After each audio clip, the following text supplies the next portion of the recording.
கிருஷ்ணா. பரம ஜெயதேவ் ஸ்ரீ கிருஷ்ண சங்கீர்த்தனம். ஜெய் சிர்ல குருதேவ். ஸ்ரீமத் பாகவதம் 5வது ஸ்கந்தம். ஜடபரதர் பற்றி பார்த்துக்கிட்டு இருக்கிறோம். அவர் ஒரு அவதூதரா ரொம்ப எளிமையா ஒரு பித்தன் மாதிரி சுத்திக்கிட்டு இருக்கிறார். அந்த சமயத்துல ஒரு மலை ஜாதி மன்னன் தன்னுடைய சேவகர்களை அனுப்பி நரபலிக்காக பொருத்தமான ஆளை கூட்டிட்டு வாங்கன்னு அனுப்புறார். ஏன்னா அவனுக்கு துர்கா கோயில்ல அவனுக்கு ஒரு வேண்டுதல் இருந்துச்சு. பத்ரகாளிட்ட பிள்ளை பிறந்தா ஒரு நரபலி செய்கிறேன் அப்படின்ட்டு. பிள்ளை பிறந்ததுனால இப்போ நரபலிக்காக அவன் அலையிறான். அப்போ அந்த சேவகர்கள் ஜடபரதரை பார்த்துட்டு நல்ல புஷ்டியான ஆளாக இருக்கிறார் இவரை கூட்டிகிட்டு போவோன்னு சொல்லி அந்த பத்ரகாளி கோயிலுக்கு கூட்டிகிட்டு போகிறாங்க. ஆனால் சாஸ்திரங்களில் என்ன இருக்குன்னா, தீய குணங்கள்னு சொல்லப்படுகிற காமம், குரோதம், லோபம், மோகம், மதம், மாத்சரியம், இந்த 6மே மிருகங்கள் அப்படின்னு சொல்லப்பட்டிருக்கு. உள்ளத்துல இருக்கிற மிருகங்கள். இந்த மிருகங்களை இறைவன்ட்ட பலியிடு அப்படின்னு சொல்லி சாஸ்திரம் சொல்லுது. இதை தப்பா அர்த்தம் பண்ணிட்டு மிருகங்களை போய் கொடூரமா பலி கொடுக்குறாங்க. இப்போ அந்த சேவகர்கள் பரதரை குளிப்பாட்டுறாங்க, அலங்காரம் பண்றாங்க, அப்புறம் சாப்பிட வைக்கிறாங்க. பொதுவா சாப்பிடுறது பாவம் கிடையாது, ருசி பார்த்தாதான் பாவம். வைஷ்ணவத்துல போஜனம் கூட சாதனம், பஜனம் சாத்தியம். அதாவது சாப்பிட்டே கூட கடவுளை அடையலாம். வைஷ்ணவத்தில் பிரசாதமா சாப்பிடணும்.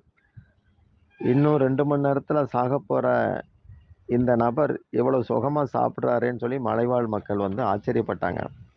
அதுக்கப்புறம் அந்த பரதரை காளி தேவி முன்னாடி கொண்டு உட்கார வைக்கிறாங்க. தேவியை பார்த்த பரதர் அவளை மனதில் வணங்குறார். தலையை குனிஞ்சிட்டு அப்படி அமைதியா பிரார்த்திச்சுக்கிட்டு இருக்கிறார். மலைஜாதி மன்னன் வாளோட அங்க வந்தான். காளியை பிரார்த்தனை பண்ணா, எனக்கு பிள்ளை பிறந்தா நரபலி தர்றதா வேண்டியிருந்தேன் தாயே, பிள்ளை பிறந்துருச்சு, இந்த வேண்டுதலை இப்பவே நிறைவேற்றுறேன் அப்படின்னு சொல்லி பிரார்த்திக்கிறான்.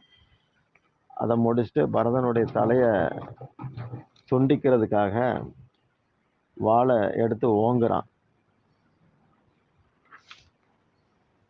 அப்போ ஒரு சமபாவனையில இருந்த பரதரை பார்த்த தேவியோடைய மனசு, இதயம் நெகிழ்ந்து போகுது.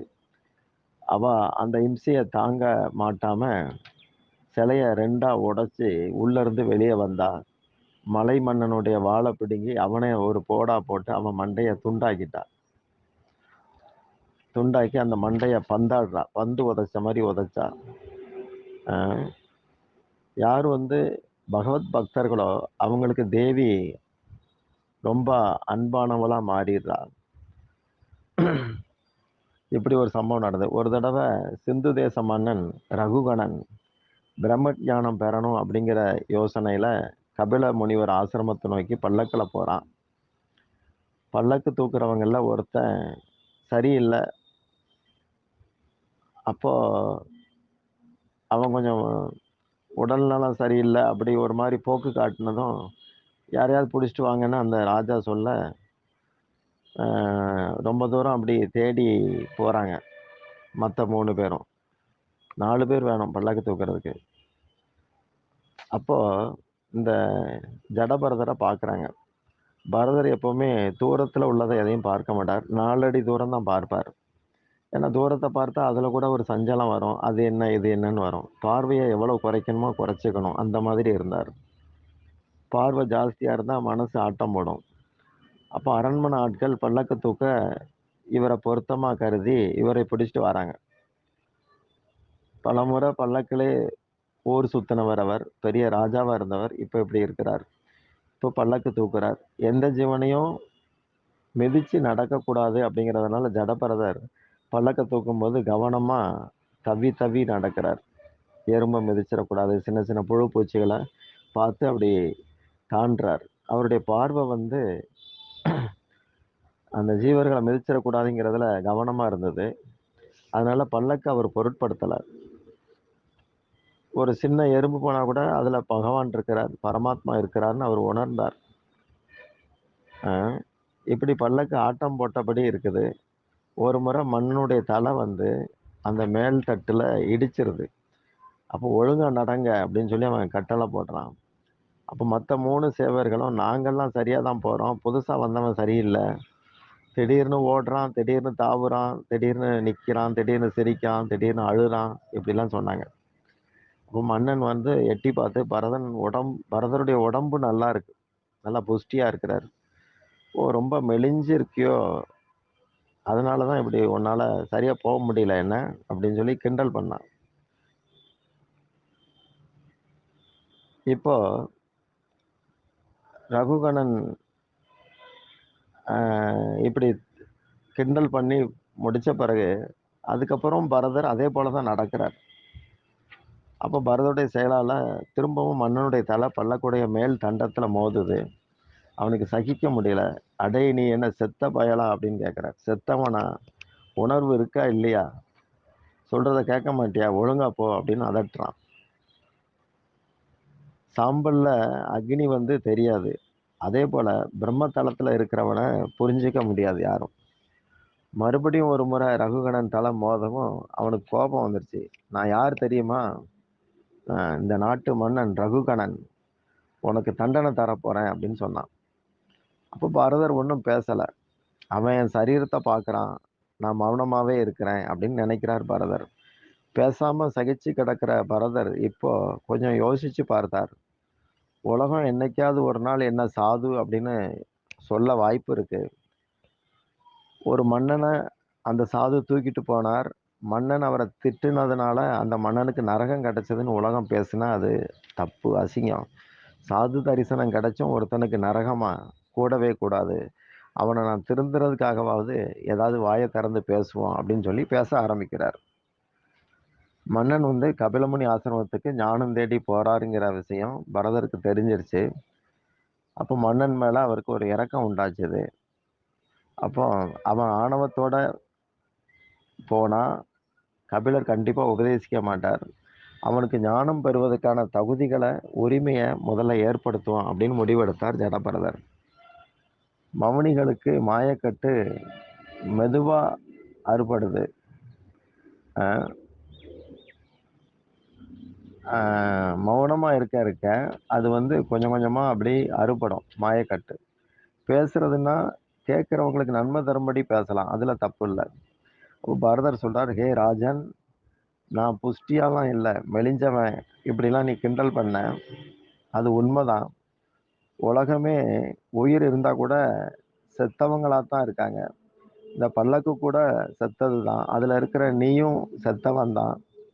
மாற்றமடைகிற எதுவுமே முதல் முடிவுகள கொண்டதா தான் இருக்கும். பிறந்தவன் இறந்தாகணும். நமது உடம்பு வெறும் சவம்தான். ஆத்மாவுக்கும் சரீரத்துக்கும் வேற வேற தர்மம் இருக்கு. சரீரம் தான் உலகத்துல சம்பந்தப்படுது. ஆத்மா அதுல பார்வையாளனா இருக்கு. ஞானிகள் இறைவனைத் தவிர யாரையும் உண்மையா ஏத்துக்கிறது இல்ல. எல்லா ஜீவர்கள்ட்டயும் பரமாத்மா இருக்கிறார். அப்படி இருக்கும்போது இதுல யார் மன்னன், யாரு தொண்டன், செயல்படும்போது வேறுபாடுகள் இருக்கலாம். தத்துவ பார்வையில நான், நீ, நாம எல்லாரும் ஒண்ணுதான். நீ என்ன அடிக்குவேன், தண்டிப்பேன்னு சொன்ன. சரீரத்துக்கு தான் அந்த அவஸ்தைலாம். அதனால என்னுடைய ஆன்மாவுல எந்த மாற்றமும் வரப்போறது கிடையாது. சரீரத்தால சுகதுக்க அனுபவங்கள் வரும். அ எனக்கு சுகதுக்கங்கிறது சரீர தர்மம். சரீரத்துக்கு பலம் வந்து மனசால தான் கிடைக்குது. மனசுக்கு பலம் வந்து அறிவால கிடைக்குது. அறிவுக்கு பலம் வந்து ஆத்மாவால கிடைக்குது. ஆத்மாவுக்கு பலம் பரமாத்மாவால கிடைக்குது. எறும்ப கூட கொல்லக்கூடாது, இம்சை நடந்துறக்கூடாதுங்கிறதுக்காக நான் கவனமா நடந்து போறேன். இறைவன் இதுகள்லயும் இருக்கிறார். அவர் கருணை மிக்கவர். அதனால இந்த சின்ன ஜீவர்கள்ல கூட இருக்கிறார். இறைவனுடைய இருப்ப உணர்ந்தவன் இந்த மாதிரி நடந்துக்கிறான். என் போக்கு இதனால தான் இப்படி இருக்குது அப்படின்னு பரதர் சொன்னார். பரதருடைய இந்த மாதிரியான வார்த்தைகள கேட்ட மன்னனுக்கு புரிஞ்சு போச்சு. இவர் பித்தன் கிடையாது. பெரிய பரமஹம்சர், மகா ஞானி, அவதூதர். கடினமான சித்தாந்தங்கள எவ்வளவு சுலபமா சொல்றார். எனக்கு உபதேசிக்க இறைவனால இவர் அனுப்பப்பட்டு இருக்கிறார்ன்னு புரிஞ்சுகிட்டு, பல்லக்குல இருந்து படக்குன்னு கீழ குதிச்சான். அடிப்பேன்னு சொன்னவன் அடியேன் அப்படின்னு சொல்லி காலில் விழுந்தான். மதிச்ச போதும் சரி, அவமதிச்ச போதும் சரி, பரதர் அப்படியே தான் இருக்கிறார். அவர் வேஷம் போட்ட சாது கிடையாது, இதய சாது. ரகுகணன் மன்னிப்பு கேட்டான். உங்களை அவமதித்தவனுக்கு வாழ்க்கையில மங்களமே உண்டாகாது அப்படின்னு சொன்னான். மன்னன் கேட்டான், சாதுவே, உங்க நடவடிக்கைகள் சத்தியமாக உள்ள போது இதை பொய்ன்னு எப்படி சொல்ல முடியும்? அதாவது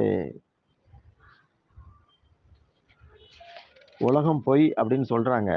அப்படின்னா எந்த செயலை தான் பொருட்படுத்த முடியும்? பொய்யான குடத்துல தண்ணி கொண்டு வர முடியுமா? சரீரத்துக்கு வர்ற துக்கம் ஆத்மாவுக்கு இல்லைன்னு சொல்றீங்க. ஆனா கஷ்டம் வர்ற போது தாங்க முடியலையே. அடுப்புல பாத்திரம் இருக்கு, பாத்திரத்துல பால் இருக்கு, பால்ல அரிசி இருக்கு. இது பரஸ்பரமா சம்பந்தப்படுது. அப்போ நெருப்பால அரிசி வேகத்தானே செய்யும். நடுவுல இத்தனை சம்பந்தம் இருக்கு, அதெல்லாம் தாண்டி அரிசி வேகுது.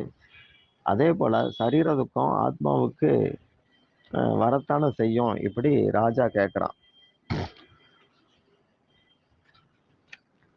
பரதர் சொல்றார், பரத மன்னர், மன்னா, ஆத்மா பாபி கிடையாது, அது குற்றமற்றது, தீயது.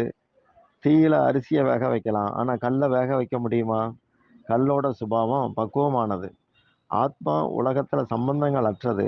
சம்சாரம் அப்படிங்கிறது மனசோட கற்பனை. மனசு மாறினா வாழ்க்கை மாறும். மான் மேல அன்பு வச்சு நான் மானா பிறந்து வீணா போனேன். அதனால இப்ப நான் எச்சரிக்கையா நடக்கிறேன். ஒண்ணுலையும் ஒரு தாய்க்கு தன்னுடைய குழந்தை சுமையா தெரியாது. தாம் பிள்ளை பூ போல இருக்கும், தூக்கிட்டு போவா. அடுத்தவங்க பிள்ளைன்னா கனமா தெரியும். மனம்தான் இதுக்கு காரணம். இது உனது, இது அயலாரது அப்படின்னு சொல்லுது. நீ இந்த கச்சப தேசத்துக்கு மன்னனா இருக்க. நான் பரத கண்டத்துக்கே மன்னனா இருந்தவன். ஒரே மனசு சுகப்பற்றால சங்கடத்துல ஆழ்த்துது, அதே மனசு வைராக்கியத்தால மோட்சத்தை நோக்கியும் ஒருத்தனை உயர்த்துது. இப்பவே உன் மனசுக்கு நீ தண்டனை கொடு. அப்ப யம தண்டனையில இருந்து தப்பலாம். பரமாத்மா மேல மனசை நிலைக்க வை. போய் பேசுற நாக்க உபவாசத்தால அடக்கு. என்னைக்கு பாவம் உண்டாகுமோ அன்னைக்கு அதிக அளவுல ஆன்மீக சாதனைகளை பண்ணு, நாமஜபம் பண்ணு. அடுத்தவங்கள யார் நீ கேட்காத, பார்க்காத. நீ யாருன்னு முதல்ல பார்க்க முயற்சி பண்ணு. விழிப்பு, கனவு, தூக்கம் மூணுலையும் ஆத்மா தான் சாட்சியா இருக்கு. ஞானிகள் மனதை சூட்சும உலகம்னு சொல்றாங்க. அதன் கற்பனை தான் வெளி உலகம்னு சொல்றாங்க. கனவு கூட சில சமயம் அழ வைக்குது. தூக்கத்துல சிங்கம் வந்தா கதறான், அதை நடுங்குறான். அதுல இருந்து விடுபட ஒரே வழி விழிப்படைகிறது. விழிச்ச பிறகு அத்தனையும் பொய்ன்னு அவனுக்கு தெரிய வருது. உலக சுகங்கள்ல பொய்ன்னு தெரிஞ்சு விட்டு விட்டவன் விழிப்படைந்தவன். மனசு தெளிவு பெற சாது சங்கம் தான் சரியான பாதை. அத்தகைய நல்லோர் சேர்க்கையால ஒருத்தன் தன்னை உணர முடியும், இறைவனை உணர முடியும். ஆத்மாவுக்கான செல்வம் விவேகம். அதை ஒவ்வொரு இந்திரியமும் கொள்ளையடிக்குது. கண், காது, மூக்கு, நாக்கு, தோல், வாய், கை, கால், மலஜல உறுப்புகள் இத்தனையும் சேர்ந்து விவேகத்தை கொள்ளையடிச்சிருது. சம்சாரம் ஒரு பெரிய காடு. அதுலேருந்து நீ வெளியேறணும்னா சாதுக்கள் வேணும். சுக ஆவலால ஜீவர்கள் சம்சார வனத்துல சிக்கி வெளியே வெளியேற முடியாம தவிக்கிறாங்க. அவங்க இந்த காட்டுக்குள்ள பரபரப்பா திரியிறாங்க. உண்மையான சுகம் அவங்களுக்கு தெரியல. ஜீவனுடைய தலைவன் புத்தி தான். அது கவனம் இல்லாமலும் தகுதி இல்லாமலும் இருந்தா 6 கொள்ளையர்கள் அவனை கொள்ளையடிப்பாங்க. 6 இந்திரியங்களை சொல்லார், மனசு உள்பட 6 இந்திரியம். சாதுக்கள் கூட்டமா எல்லா இடத்துலயும் இருக்கிறாங்க. ஆனா உலகத்துல ஆசைகள் கூட்டத்துல இருந்த ஒரு ஆட்டை நரி திருடிட்டு போற மாதிரி ஆசைகள் இந்த சாதுக்கள் கூட்டத்திலிருந்து ஒருத்தனை திருடிட்டு வெளியே எங்கேயாவது கொண்டு போயிடும். இந்த காட்டுல ஜீவர்கள் தட்டழிகிறாங்க.